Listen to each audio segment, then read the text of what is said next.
Vénérables maître Yakim Yaramed, pourquoi l'Afrique n'a-t-elle pas la notion de conservation de ses produits agricoles? Et pourquoi l'agriculture naturelle produit ses éléments nutritionnels par saison? Par exemple, en Afrique, la production des prunes, il est évident que cela ne se fait qu'en saison pluvieuse. Ne peut-on pas aussi trouver une résolution en saison sèche? Bon, mais ce qu'il faut comprendre, il faut comprendre la nature, il faut la connaître. Vous voyez, il faut connaître la nature. De façon que si et seulement si notre nutrition est bouleversée, notre organisme est bouleversé, parce qu'elle ne connaît plus, il ne connaît plus la notion du temps. Le temps n'est plus ordonné. Hein?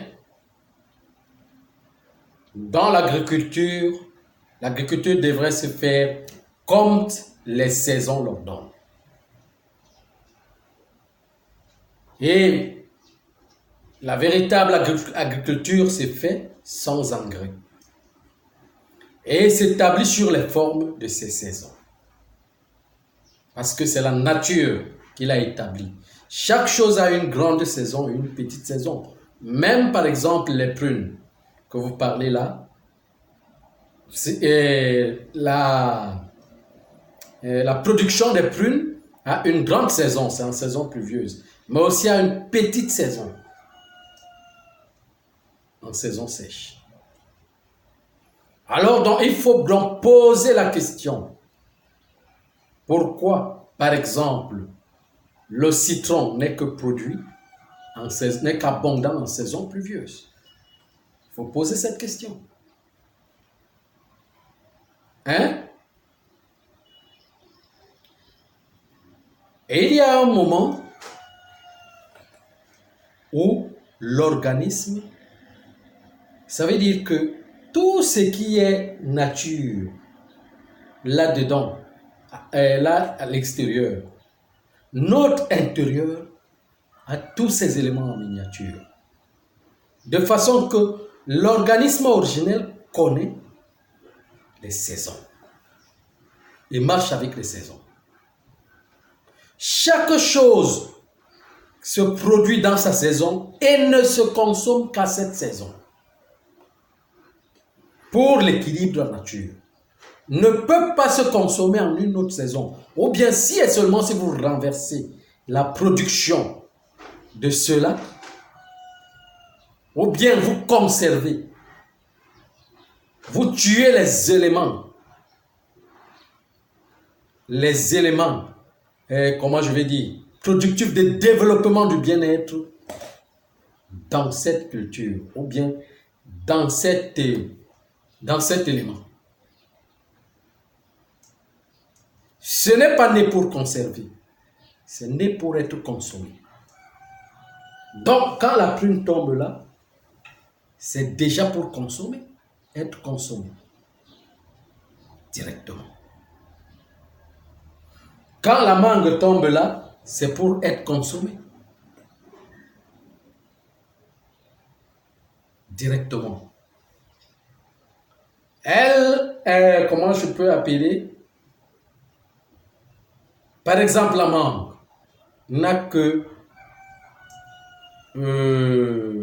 quand elle est mûre, qu'elle tombe, elle n'a que 3 jours. Elle n'a que 3 jours de conservation. Après ça, elle se dégrade. Elle commence à se dégrader. Vous n'avez plus une mangue. C'est de même pour les tubercules, de même pour les autres. Quand c'est déjà en maturité, mais quand quelque chose arrive à maturité, c'est pour être consommé. C'est la fin de sa vie. C'est la fin de sa vie. Et à la fin de sa vie, la chose se détruit. Vous voyez? Alors, vous ne pouvez pas donc prendre un élément qui est conceptionner avec sa saison sur le plan naturel et le mettre dans une autre saison. C'est un bouleversement. C'est comme si on prenait la saison pluvieuse pour la mettre à la place de la saison sèche. Et la saison sèche à la place de la saison pluvieuse. Ça veut dire que la planète est en train de marcher à l'envers. Hein? Mais quand il y a cette chose, quand ce mélange commence, par exemple, qu'on trouve que la saison pluvieuse est troublée avec la saison sèche et la saison sèche est troublée avec la saison pluvieuse, sachez qu'il y a déjà bouleversement. Puisque ces choses étaient déjà ordonnées, quand ça s'entremêle, déjà c'est une alchimie de destruction.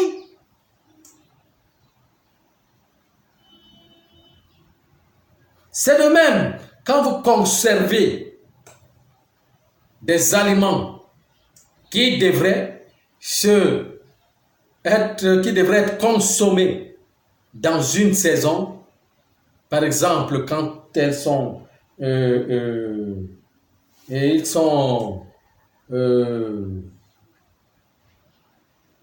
notifiés, par exemple, avec la saison pluvieuse, et que vous les conservez jusqu'en saison sèche, vous allez bouleverser votre organisme.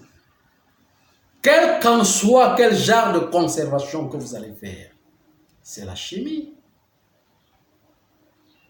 Les premiers éléments de force de cet aliment vont mourir.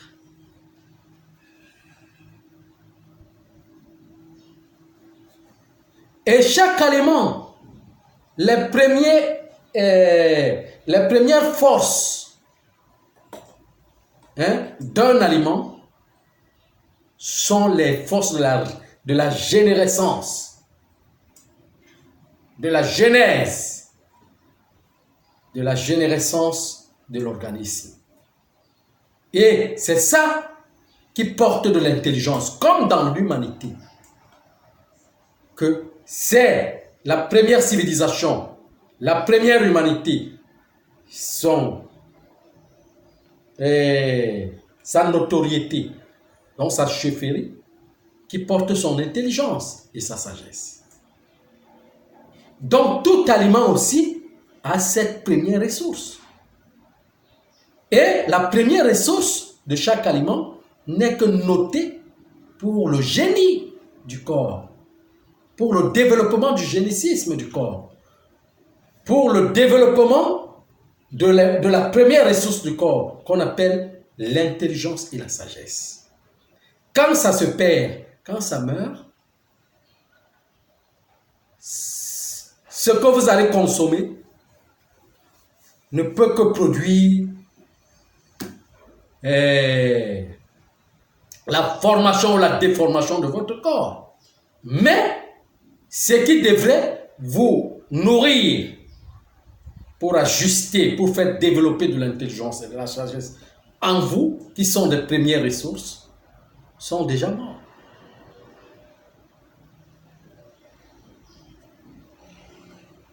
Donc cette agriculture est une agriculture dégénérée,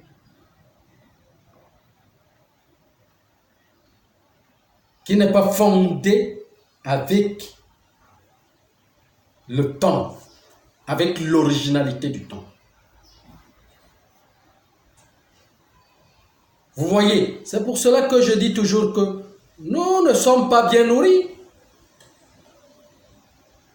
Parce que l'intelligence divine marche avec la première nutrition.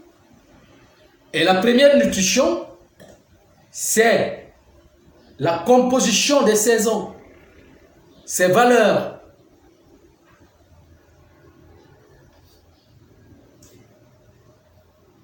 Vous voyez ce que je suis en train de dire? Donc c'est ça.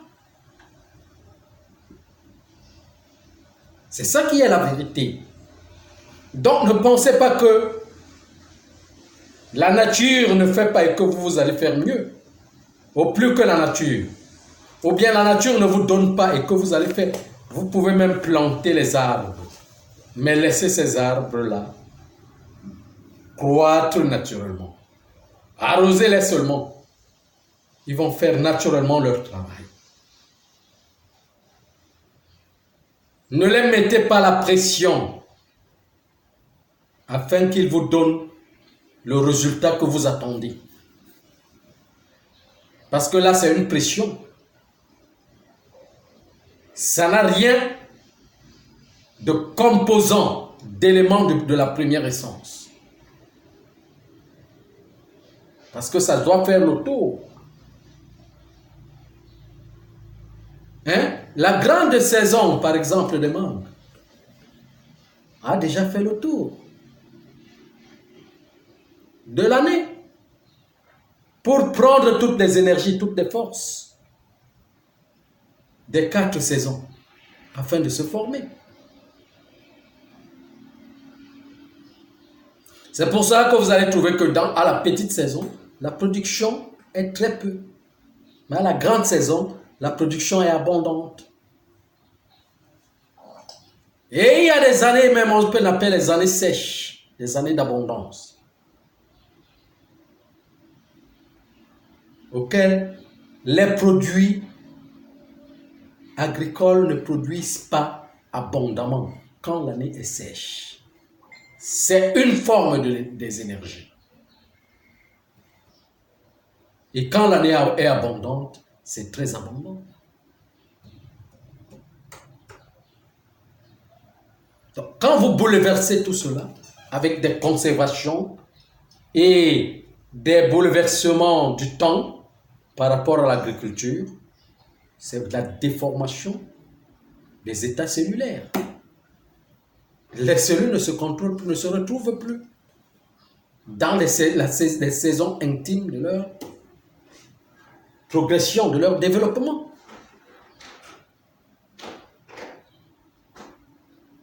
Je ne sais pas si vous comprenez ce que je suis en train de dire. Donc c'est ça.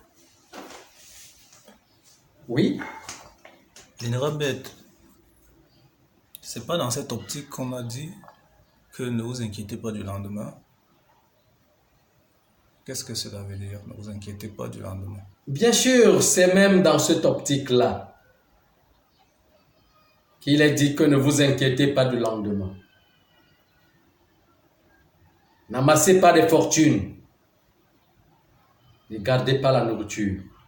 Qu'est-ce qu'on appelle le Shabbat?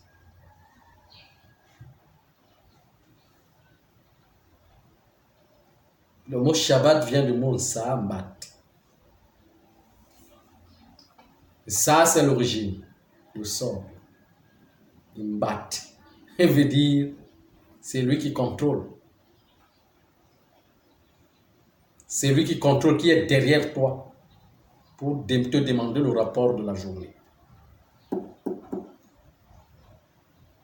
Et le rapport est fait en chaque jour. Donc, le jour suivant qui suit n'entre pas dans le jour d'avant. Chaque jour se fait dans son rapport et remplit son contrat. L'autre jour suit.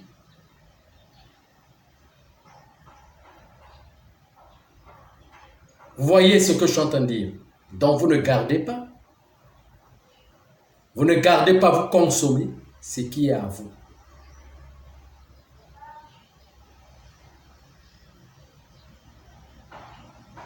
Vous comprenez? C'est ça.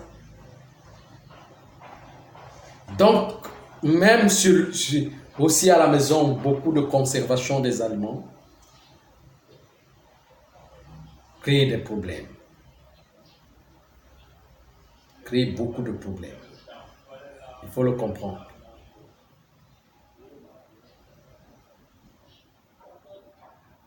Encore une autre question? Non, merci. Merci, Vénérable Maître.